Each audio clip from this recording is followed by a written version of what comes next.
Salut, c'est Aliom, j'espère que vous allez bien. Aujourd'hui, nous allons apprendre à développer une photo de paysage avec Lightroom. Vous découvrirez comment, à partir de cette photo de base, nous allons arriver à ce résultat final.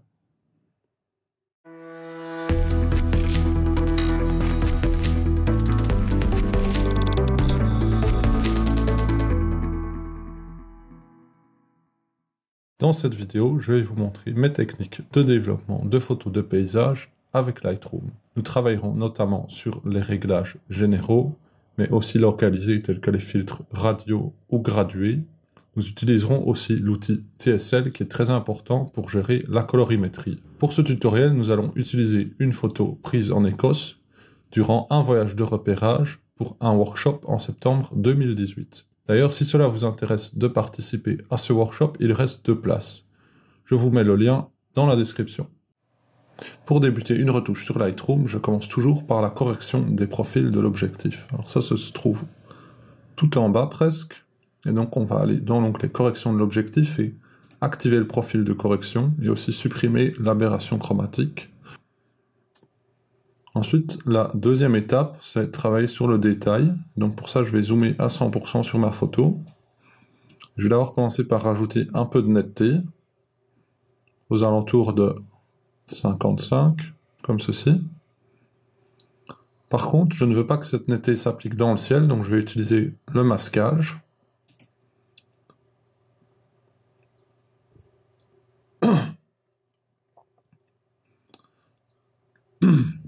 Donc pour utiliser le masquage, on maintient Alt appuyé, et puis on vient sur le slider masquage.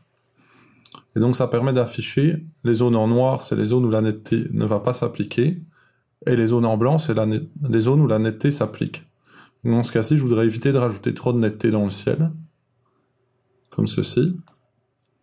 Voilà, là j'en ai fini pour la netteté, je vais juste rajouter un petit peu de réduction de bruit, autour de 10. La photo a été prise à ISO 50, donc normalement il n'y a quasiment pas de bruit, j'en mets toujours un tout petit peu pour lisser le ciel notamment.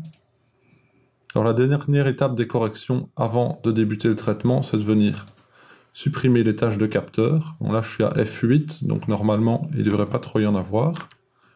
Pour cela, on utilise l'outil suppression des défauts, on va afficher les défauts, et ici avec le slider, on peut les faire disparaître ou les révéler. Donc ici on voit notamment que là on a une tâche de capteur, ici aussi, dans le coin, voilà, ah, peut-être encore ici au-dessus, voilà, donc là, ah, j'en ai encore vu une, ici en bas. Ça c'est un des gros inconvénients des appareils mirrorless, comme il n'y a pas de protection pour le capteur, dès qu'on change d'objectif, on a assez rapidement des poussières sur le capteur. Donc voilà, là j'ai pas vraiment touché à la photo. Si on fait un avant-après avec Shift S, on voit qu'il n'y a quasiment pas de changement, mais on a quand même nettoyé la photo avant de pouvoir commencer le travail. Donc ici, la première chose que je voudrais changer, c'est la balance du blanc. C'était le lever du soleil, on avait la lumière qui venait de gauche vers la droite. Le soleil était encore assez bas, donc c'était une lumière assez jaune. Je vais simplement augmenter un peu la température.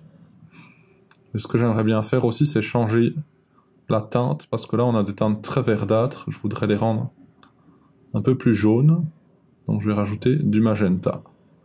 Là si on fait un avant-après, on voit juste qu'on a changé la balance des blancs. Par contre, ce qui m'ennuie avec ce changement de balance des blancs, c'est que le ciel est devenu un peu orangé. Ça, je vais utiliser un filtre gradué. Je vais tirer de bas en haut comme ceci. En maintenant Shift appuyé, on peut le garder bien horizontal. Je vais appuyer sur Alt et cliquer sur réinitialiser. Et je vais simplement venir rajouter un peu de bleu dans le ciel et peut-être un peu de vert. Et le désaturer parce que c'était des nuages gris, donc vraiment pas très coloré. Donc là j'ai rétabli un peu la colorimétrie de base. Maintenant je vais venir travailler sur les contrastes. Donc je voudrais récupérer du détail dans les hautes lumières, donc pour ça je vais aller vers la gauche. Ça permet de révéler notamment l'autre île qu'il y a ici derrière, si on annule. voit qu'on récupère pas mal de détails et de textures. Et je vais aussi récupérer du détail dans les ombres pour révéler un peu l'avant-plan. Alors je vais pas aller à 100% parce que là on révèle trop de détails dans des zones pas très intéressantes par exemple. Je vais venir plutôt comme ceci, à l'entour de 50.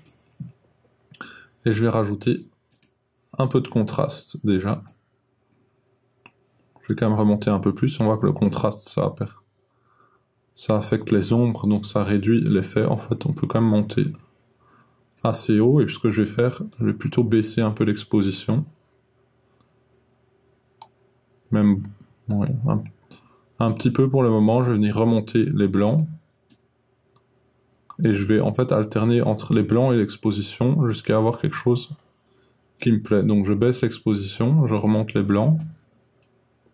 Peut-être annuler ce que j'ai fait sur le contraste.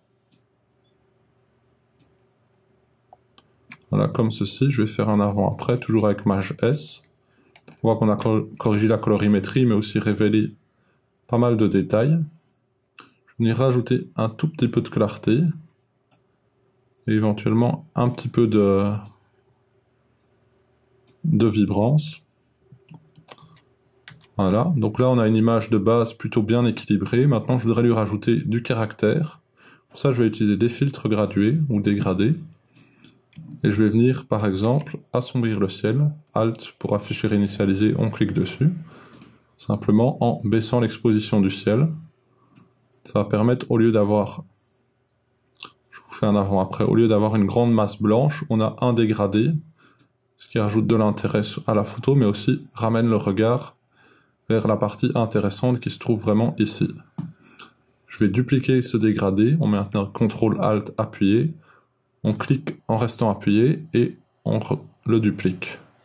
C'est juste pour assombrir un peu plus la partie haute. Et maintenant ce que je vais faire, c'est que je vais faire un nouveau dégradé, mais cette fois-ci pour le bas. Et je vais faire l'inverse, je vais rajouter un petit peu d'exposition, monter un petit peu plus et l'incliner pour révéler l'avant-plan, comme ceci. Donc voilà, on va faire un avant-après avec les fils gradués. On voit que ça change pas mal l'image. Ce que je peux encore faire, c'est en rajouter un ici dans le bas. Dans ce cas-ci, plutôt venir de nouveau baisser l'exposition pour toujours recentrer le regard vers la partie qui nous intéresse. Et un peu accentuer l'effet de soleil qui illumine vraiment cette zone-ci. On peut même encore en rajouter un ici en bas. On va tirer, voilà, comme ceci. Là, si on fait un avant-après des dégradés, on voit que ça change complètement l'image et ça permet de donner beaucoup plus d'intérêt à la zone centrale et de rajouter de la dynamique. Donc ici c'est bon. Maintenant je vois que j'ai envie de rajouter un petit peu de contraste. Voilà. Je vais peut-être rajouter un ou deux filtres radio, notamment pour venir travailler ici. Voilà, tant que j'y suis, on voit que on a un petit peu surexposé, donc je vais redescendre les blancs très légèrement. Voilà. Donc je disais un filtre radial sur la zone ici. Alt pour réinitialiser. Alors si on affiche l'incrustation, on voit que le filtre s'applique à l'extérieur pour le moment. On va venir l'inverser pour que l'effet soit à l'intérieur. Et on va augmenter le contour progressif, donc pour avoir un dégradé entre le centre jusqu'au bord. Ça permet d'avoir un filtre qui est très peu visible. Voilà, je vais enlever l'incrustation. Ce que je vais faire, c'est que je vais un peu mettre de la correction de voile, mais en négatif.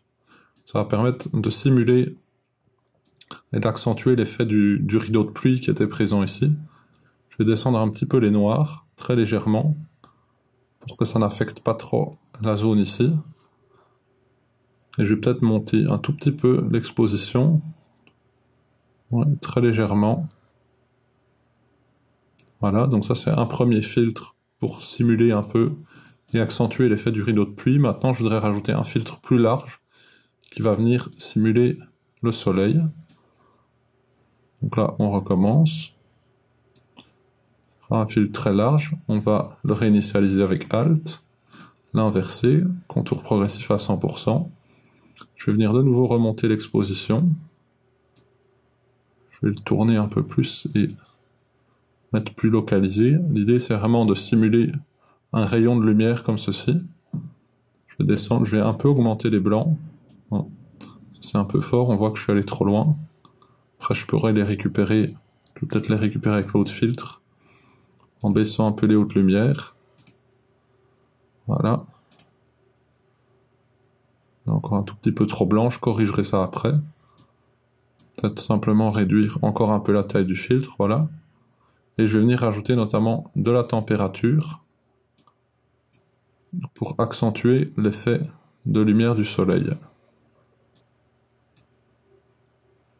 Rajouter un peu de noir de nouveau pour ne pas trop éclaircir les zones les plus sombres. Ça c'est un peu fort, je trouve. Et pareil, celui-là, je trouve que c'est un peu trop puissant. Voilà, on va faire un avant-après des filtres. On voit que ça a permis de redonner un peu de luminosité à la zone centrale de l'image. Un peu trop à mon goût, donc je vais redescendre les noirs et peut-être un peu les ombres aussi. Ça c'est un peu fort. Voilà, on va juste faire un avant-après. Donc là, j'aimerais bien recentrer encore un peu plus le regard vers le centre de la photo. Rajouter un peu de vignettage.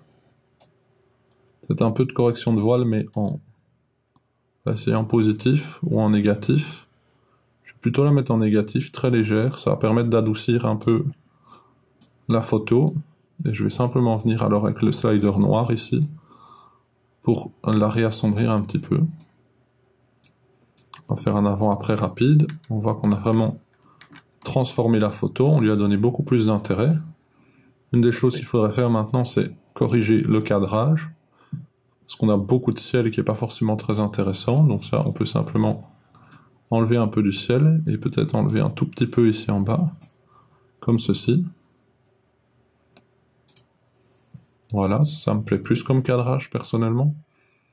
Alors je vous avais parlé au début de la vidéo que nous allions utiliser l'outil TSL. Donc TSL c'est teinte, saturation, luminance et ça permet de corriger les couleurs en fonction de leur teinte en fait. Donc par exemple ici, mon jaune, je peux le rendre plus vert ou plus orangé. Dans ce cas-ci, j'ai envie de le rendre plus orangé, mais je vais y aller, il faut y aller doucement parce que si on va à l'extrême comme ça, on a un rendu pas du tout réaliste. Je vais le faire de même, peut-être l'inverse avec les oranges. Les verts, je vais les rendre un peu plus jaunes, ça va permettre d'harmoniser en fait la zone ici. Comme ceci. Les rouges, ils sont pas vraiment présents. Ce que je vais faire, c'est que je vais voir si baisser peut-être ma saturation des bleus. Là, on voit qu'il y a un petit peu de bleu ici à droite et ici. Je vais simplement la baisser parce qu'ils sont pas très intéressants. Alors dans ce cas-ci, augmenter leur luminance, donc ça va simplement augmenter un peu leur luminosité. Je vais faire de même avec les jaunes, très légèrement, et les oranges. Et je vais venir augmenter la saturation des jaunes, des oranges et des verts. Là, je vais faire un avant-après de l'outil TSL. On voit que ça a permis de jaunir un peu plus la photo tout en enlevant certaines zones de bleu, ici par exemple, qui n'apportaient rien d'intéressant. Là, je pense qu'on a un bon résultat déjà. Je vais voir si je peux faire quelques petites corrections encore ici pour l'affiner. Alors, je pense que les blancs, on pourrait les baisser légèrement. Peut-être les ombres qu'on a fort récupérées, on peut rajouter un peu d'ambiance. On va les récupérer un petit peu moins. Et ce qu'on va venir faire, c'est faire un filtre radial ici, pour récupérer un peu plus de détails dans cette partie de l'image qui est intéressante. Voilà, comme ceci. Pas trop fort. On pourrait éventuellement encore rajouter un petit peu de contraste. Et avec l'outil courbe, je vais venir casser très légèrement les noirs pour donner un rendu plus doux à la photo. Donc en fait, il suffit de remonter, bon, un tout petit peu. J'ai pas envie que cet effet soit trop fort, voilà. C'est très subtil, mais ça permet d'avoir des noirs qui sont pas complètement noirs. Alors, il y a une dernière chose qui me dérange, c'est que le filtre, ici, j'ai été un petit peu trop loin. Et je trouve que ça éclaire un petit peu trop la zone ici, donc je vais simplement le déplacer vers la droite, comme ceci. On va faire un avant-après pour voir ce qu'on a fait. On voit qu'on a pu récupérer la colorimétrie, notamment dans les verts. On a aussi récupéré un meilleur équilibre sur la photo, tout en récupérant un peu plus de détails, notamment dans les zones ici. Alors, j'avais mis de la clarté en positif, je vais peut-être simplement faire l'inverse, ou en tout cas la laisser à 0, parce que dès qu'on rajoute un petit peu trop de clarté, ça rajoute beaucoup trop d'effets de texture un peu partout sur l'image, donc je vais la laisser à 0. Je vais simplement reprendre mon filtre ici, et en rajouter un petit peu là-dessus, sur les rochers, comme ça c'est intéressant, tandis que sur l'herbe et ce genre de choses, ça n'apporte rien de vraiment utile. Voilà, la retouche de cette photo est terminée. J'espère que ce tutoriel vous a plu et pourra vous aider pour vos propres traitements. Si vous avez apprécié cette vidéo, n'hésitez pas à laisser un like et à vous abonner à la page. Si vous avez des commentaires ou des suggestions, vous pouvez les ajouter en dessous de la vidéo. Et je vous rappelle, le workshop, il y a le lien dans la description si vous souhaitez venir une semaine avec moi sur l'île de Skye. Bonne fête et à la prochaine!